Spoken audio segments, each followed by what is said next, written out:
Alf. I'm sorry. Did you say I should get hair in the peanut butter, or There was a moment in television history when a strange voice entered the living room and, without asking permission, stayed there for years. A moment when a creature from another planet became part of the family, not because he was harmless, but because he was deeply uncomfortable. Alf arrived on American television in 1986, disguised as a sitcom. Yet, from its very first episode, it carried something heavier beneath the laughter. It was not simply a comedy about an alien hiding in suburbia. It was a story about displacement, survival, and the quiet fear of being discovered in a world that does not forgive difference. The idea behind Alf did not begin as a children's fantasy. It emerged from a far more cynical question. What would actually happen if an extraterrestrial crash-landed in a middle-class American home? The answer was not wonder, but secrecy. Not celebration, but paranoia. Alf is funny because he refuses to behave, but he is memorable because he cannot leave. His planet is gone, his species wiped out, and his survival depends entirely on remaining invisible. That is not the premise of a light comedy. It is the premise of an exile. From the start, the series made an unusual choice. Alf was not presented as cute. He was rude, selfish, impulsive, and emotionally volatile. He mocked his hosts, disrespected their routines, and constantly threatened their carefully maintained normality. This was deliberate. The creators understood that true comedy would not come from charm, but from friction. ALF was not meant to blend in. He was meant to disrupt. Behind the scenes, that disruption was very real. The technical challenge of bringing Alf to life was far more complex than most viewers ever imagined. Sets were built above ground level to allow puppeteers to operate underneath, turning every scene into a precise mechanical exercise. Actors could not move freely. Every step had to be planned. Every gesture had to accommodate the presence of a character who did not exist in physical space as a complete body. What looked effortless on screen was, in reality, exhausting and unforgiving.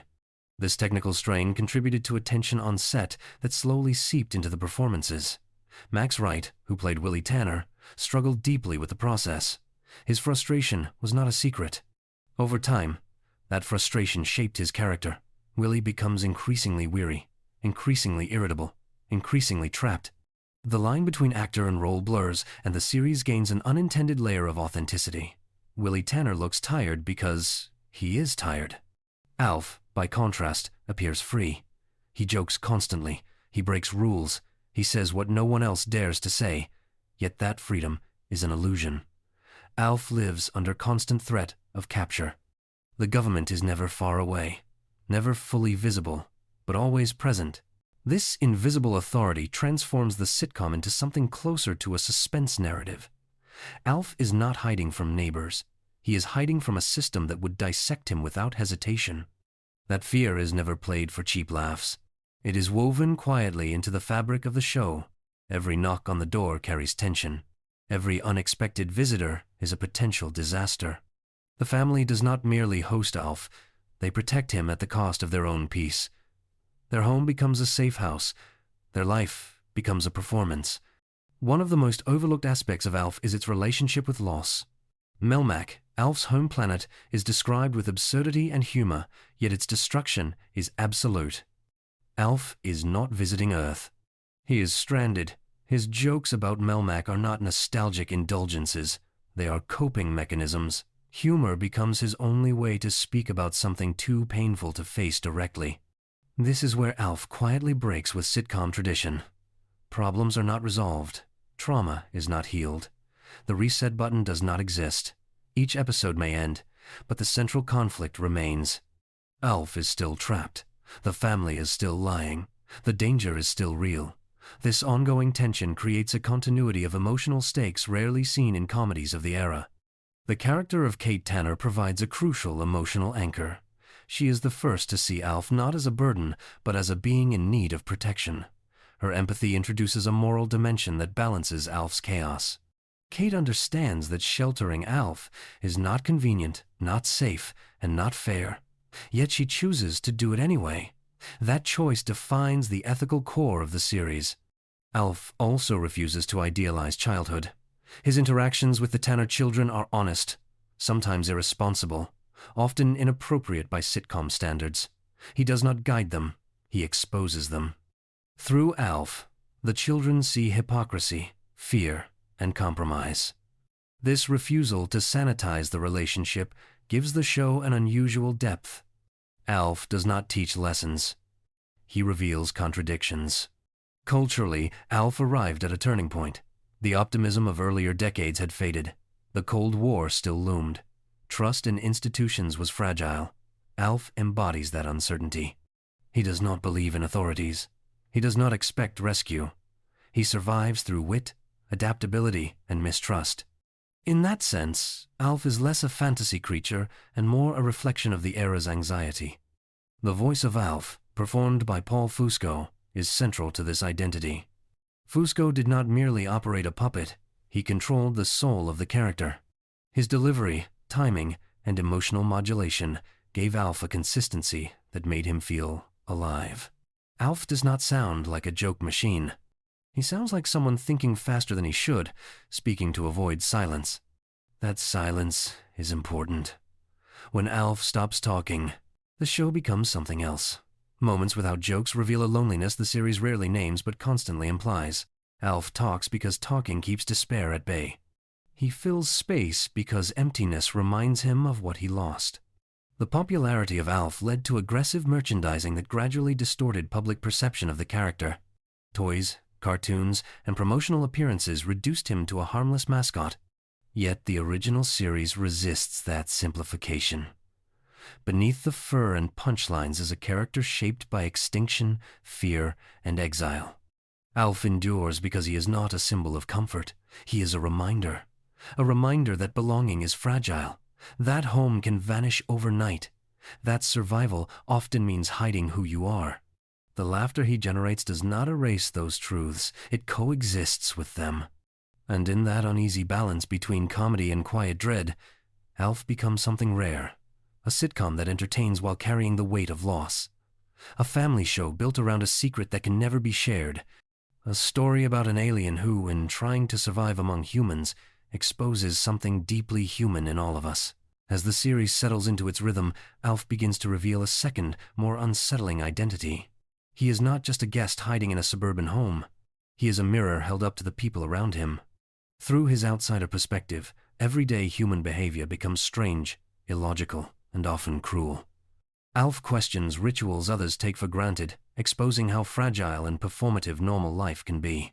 His sarcasm is not random. It is observational, sharp, and often uncomfortably accurate. The Tanner household functions like a carefully balanced system, and ALF destabilizes it simply by existing. Every routine must bend around his presence. Every decision carries an added layer of risk.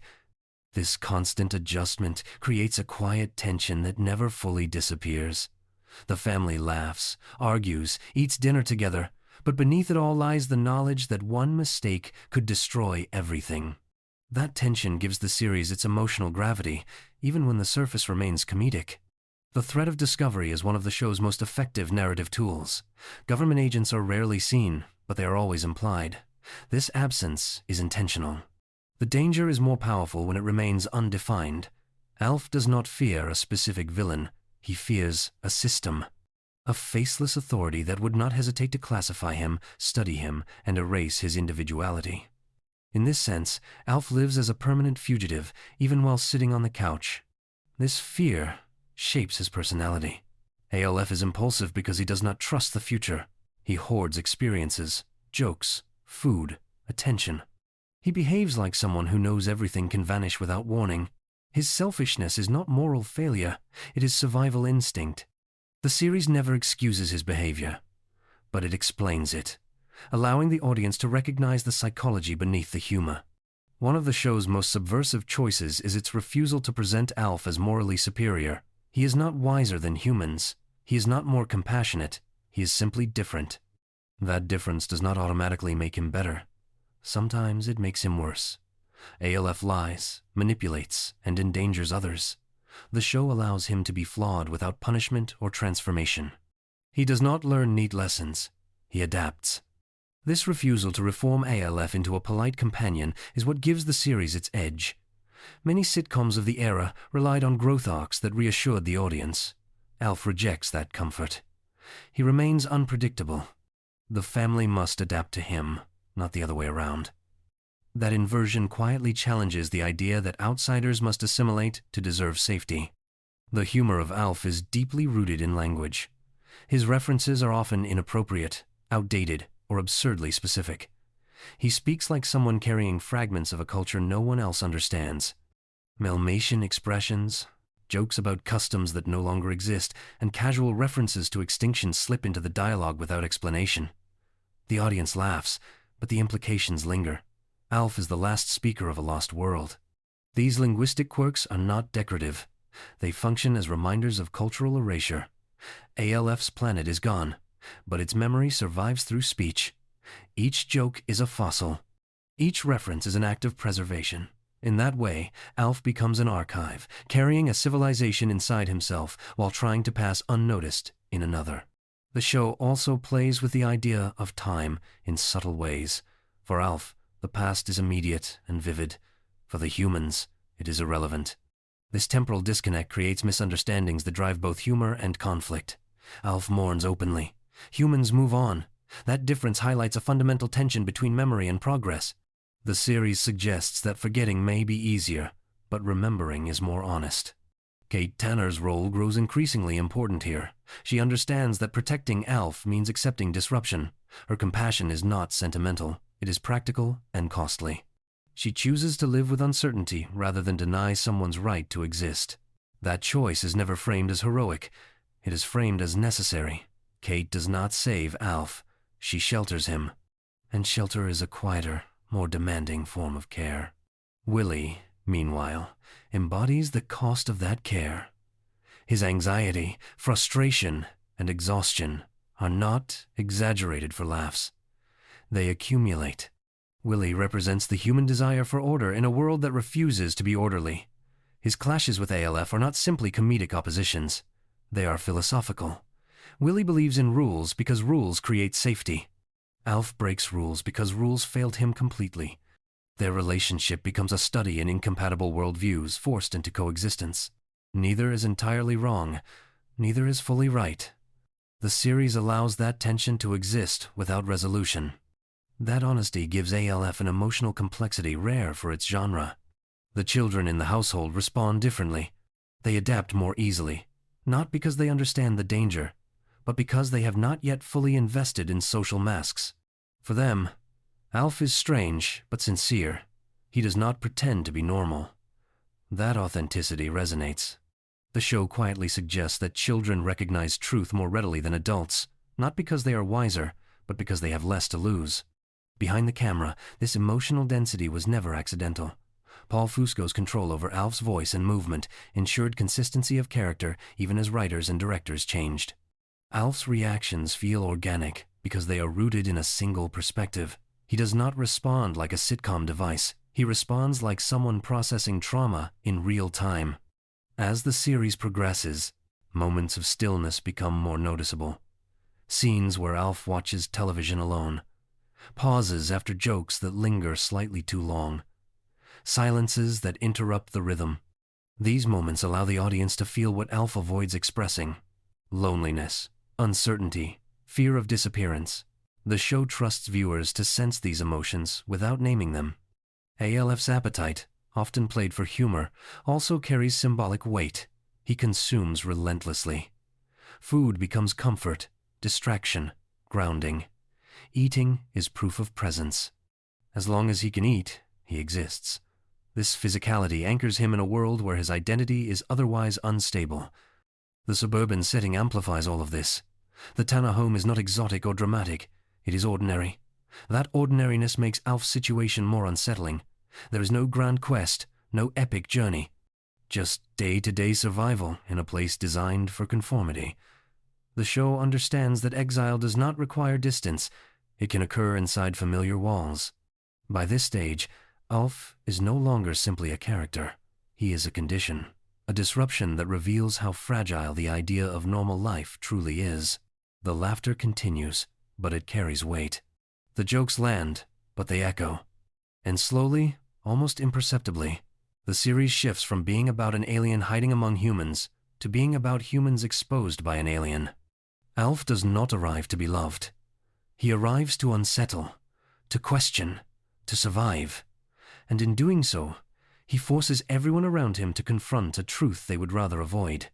That safety often depends on exclusion, that belonging is conditional, and that sometimes the most dangerous thing is not the stranger in your home, but the system waiting outside the door.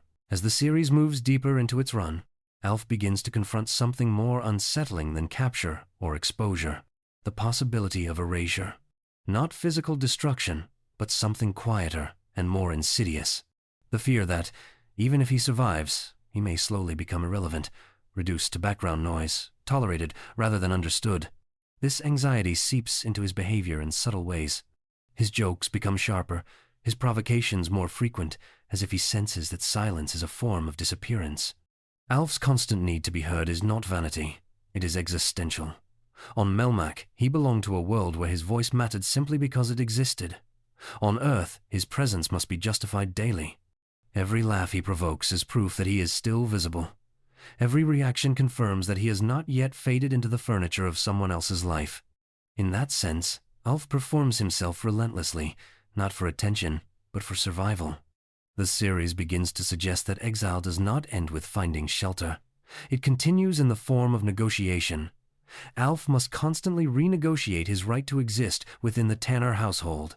He is never fully secure. Hospitality has limits, and the show never pretends otherwise.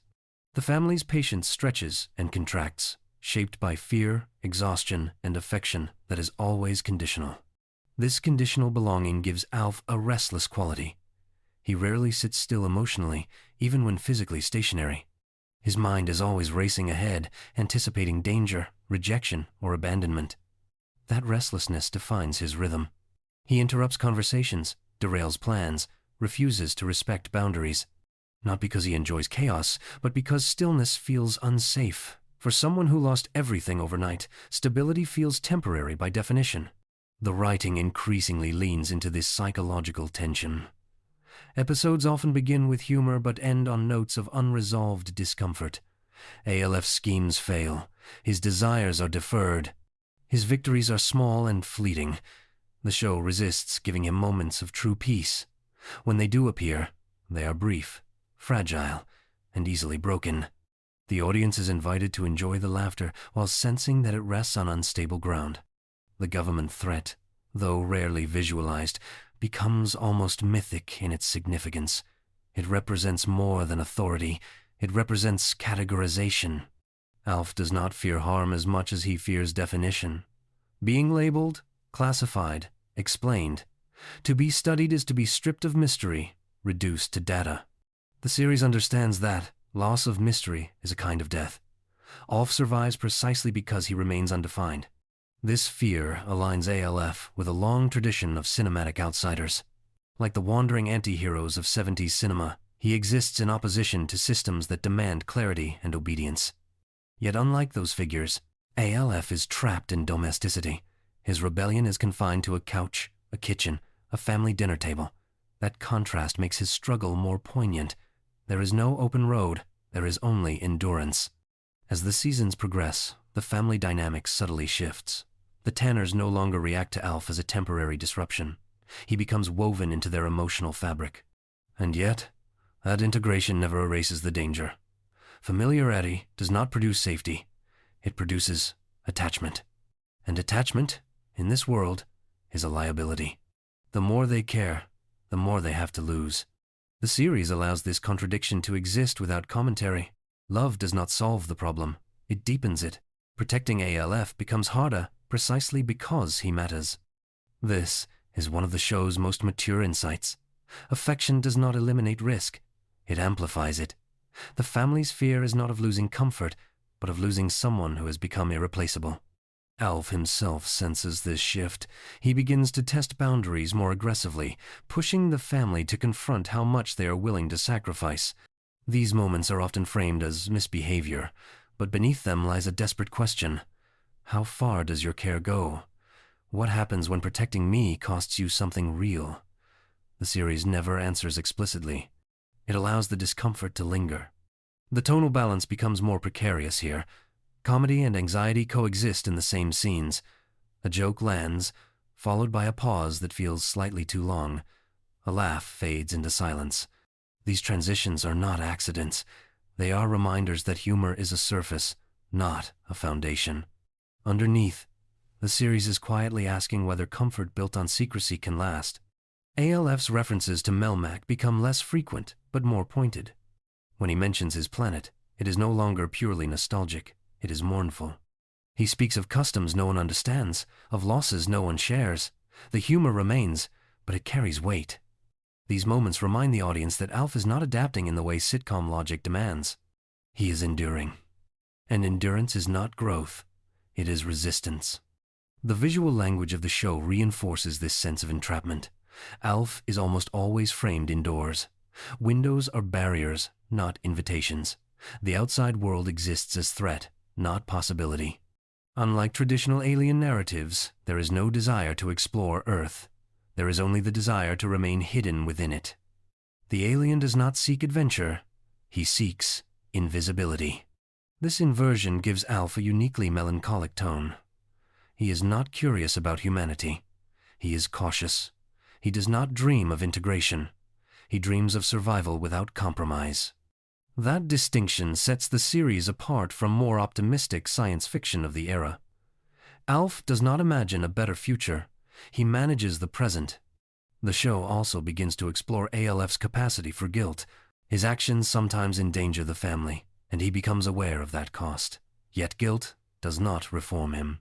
It deepens his internal conflict. He understands the risk he poses, but also understands that erasing himself would be a greater harm. This moral deadlock has no clean resolution. The series allows it to persist, unresolved, honest. Behind the scenes, this complexity mirrored growing creative strain. The demands of production intensified. The mechanical nature of ALF's performance placed limits on spontaneity. Yet, within those constraints, the character grew more nuanced. This paradox shaped the show's later tone. Precision replaced looseness. Control replaced playfulness.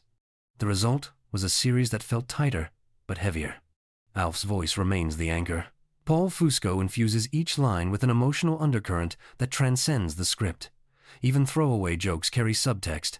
The audience senses when Alf is deflecting, when he is masking fear, when humor is being used as armor.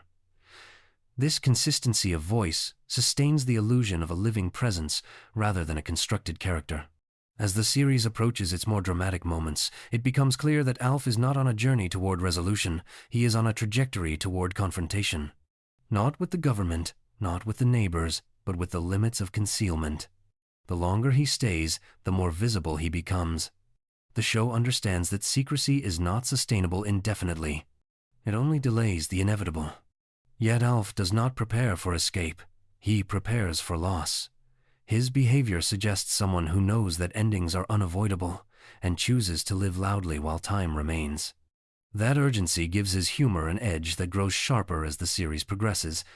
He is not reckless, he is aware.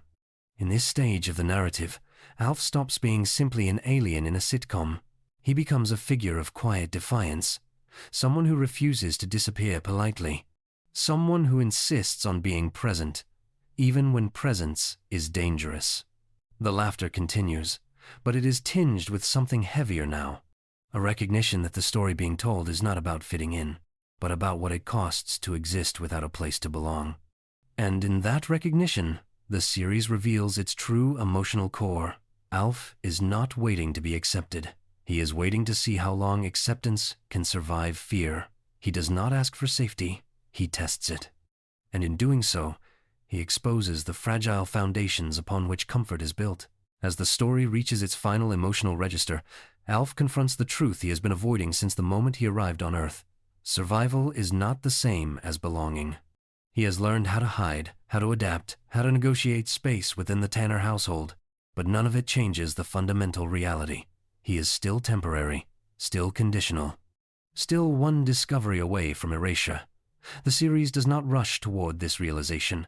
It lets it surface slowly, through tone rather than plot. Alf's humor begins to feel less like rebellion and more like legacy. His jokes are no longer just disruptions, they are imprints.